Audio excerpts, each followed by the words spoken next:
Hi hello welcome to Bharat sports Telugu. 31 ఏళ్ల తర్వాత Cape టౌన్లో విజయాన్ని సాధించింది టీమిండియా.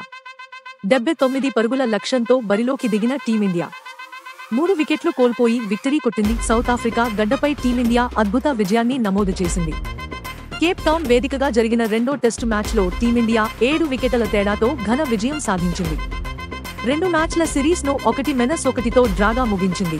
31 ఏళ్ల తర్వాత కేప్ టౌన్లో విజయాన్ని సాధించింది టీమిండియా. 79 పరుగుల లక్ష్యంతో బరిలోకి దిగిన టీమిండియా 3 వికెట్లు కోల్పోయి విక్టరీ కొట్టింది. యశస్వి జైస్వాల్ 28, శుభ్మన్ 10, కోహ్లీ 4 అవుట్ అయ్యారు. Captain Rohit Sharma 17 not out, Shreyas Iyer 4 not out అజేయంగా నిలిచారు. రెండో టెస్టులో టాస్ గెలిచిన సౌత్ ఆఫ్రికా జట్టు ముందుగా బ్యాటింగ్ ఎంచుకుంది. అయితే మొదటి ఇన్నింగ్స్లో సౌత్ ఆఫ్రికా జట్టు 55 పరుగులకే ఆలౌట్ అయ్యింది. సిరాజ్ ధాటికి సఫారీ బ్యాటింగ్ లైనప్ కకావికలం అయింది.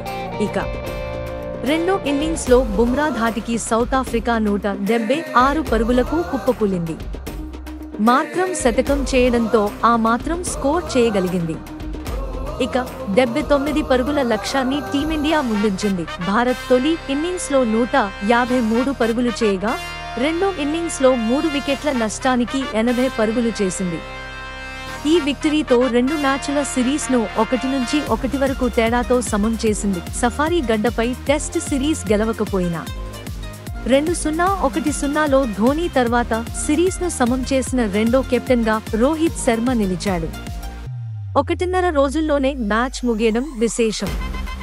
కేవలం 642 బంతుల్లోనే మ్యాచ్ ముగిసింది. సౌత్ ఆఫ్రికా పర్యటన ఈసారి విజయవంతంగా ముగించింది టీమిండియా. మొదట టీ20 సిరీస్ను 1-1తో సమం చేసిన ఇండియన్ టీం తర్వాత వన్డే సిరీస్ను 2-1తో గెలిచింది.